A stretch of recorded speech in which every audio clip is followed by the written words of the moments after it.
Olá, eu sou o psicólogo Ricardo Chagas e no vídeo de hoje eu vou fazer uma análise psicológica do filme Drive My Car, dirigido por Ryusuke Yamaguchi e adaptado de um conto de mesmo nome escrito por Haruki Murakami. Nessa análise eu vou abordar temas como a resolução do luto, a repressão das emoções, as diversas metáforas presentes na obra e a minha interpretação pessoal sobre a cena final, lembrando que a análise contém spoilers. Confesso que quando eu soube que Drive My Car tinha duração de 3 horas, fiquei com um pouco de preguiça de assisti-lo. Mas já nos primeiros minutos de filme eu estava imerso nos conflitos internos do protagonista Yusuke Kafuku. Inicialmente introspectivo, ele é o tipo de sujeito que prefere evitar conflitos em vez de resolvê-los. Ele flagra a esposa Otto fazendo sexo com outro homem em seu próprio apartamento e não tem muita reação, apenas sai do local sem deixar que ela sequer perceba a sua presença. Pode até parecer uma reação demasiadamente fria, mas não é. O que Yusuke faz é reprimir completamente seus sentimentos, inclusive sua raiva, para não ter de lidar com aquele conflito. Segundo a psicanálise freudiana, Yusuke está em um processo de negação, mecanismo de defesa em que o indivíduo recusa-se a reconhecer um evento ocorrido. Ele, portanto, rechaça a informação para o seu pré-consciente, uma área intermediária entre inconsciente e consciente do sistema topográfico freudiano. Mas quais são as diferenças fundamentais entre pré-consciente e inconsciente?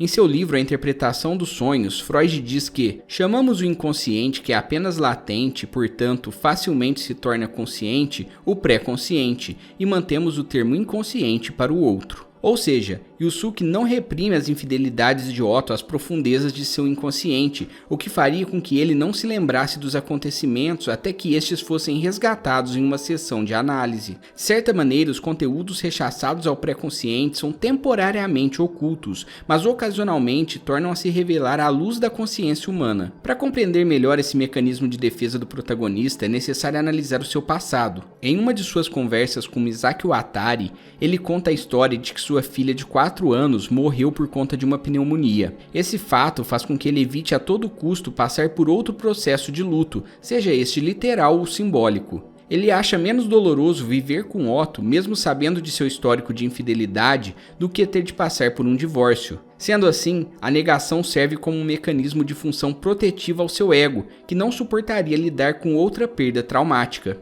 O que ocorre depois, todavia, é uma certa ironia do destino. Antes de Yusuke sair para o trabalho, Otto diz a ele que assim que ele chegasse ela gostaria de conversar, um indício de que finalmente confessaria suas traições. A fim de evitar o conflito por um pouco mais de tempo, Yusuke não volta para casa imediatamente. Em vez disso, dirige pela cidade. Quando chega em casa, Otto está morta, vítima de uma hemorragia cerebral. Mesmo 2 anos depois, ele não consegue elaborar o luto que a tanto custo quis evitar. Mais do que isso, além do luto, ele precisa lidar com o fato de nunca ter discutido com Otto sobre suas traições. Ele se retrai ainda mais e passa a viver uma constante incompletude existencial. É importante ressaltar que Yusuke não consegue mais interpretar o papel de Vanya no teatro, pois o conflito da peça o lembra de seus próprios problemas, dessa vez possivelmente reprimidos ao inconsciente.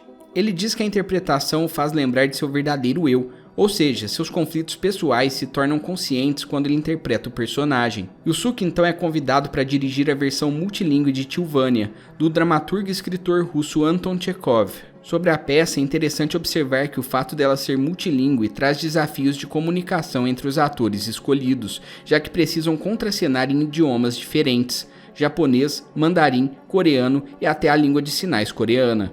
Isso é uma alusão à vida do próprio protagonista, que não conseguia se comunicar apropriadamente com a falecida esposa.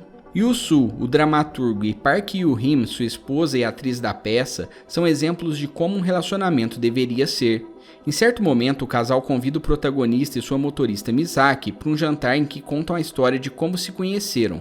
Park é muda e Yu-Soo revela que aprendeu a língua de sinais coreana para que assim pudesse se comunicar com ela. Esse é um contraponto interessante ao antigo relacionamento de Yusuke, que apesar de conhecer e até ter intimidade com a própria esposa, era incapaz de conversar sobre a infidelidade. É interessante notar que depois desse jantar o relacionamento entre Yusuke e Misaki se transforma.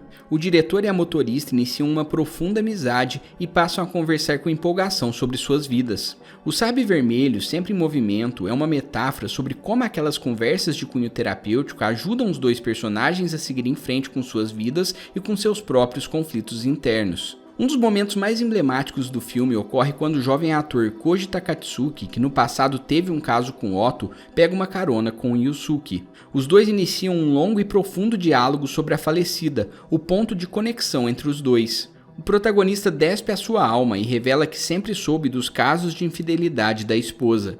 Ele está revelando a Koji que sabia de tudo, é claro, mas também está se comunicando com Misaki, que presencia toda aquela conversa. Depois disso, os dois se conectam com laços que provavelmente durariam pelo resto de suas vidas, em uma viagem reflexiva e silente para o antigo vilarejo de Misaki. Lá ocorreu um deslizamento que matou sua mãe e a deixou com uma cicatriz visível no rosto. Os dois amigos conversam sobre como poderiam talvez ter evitado o falecimento daqueles por quem nutriam sentimentos tão conflitantes, como o amor e o ódio.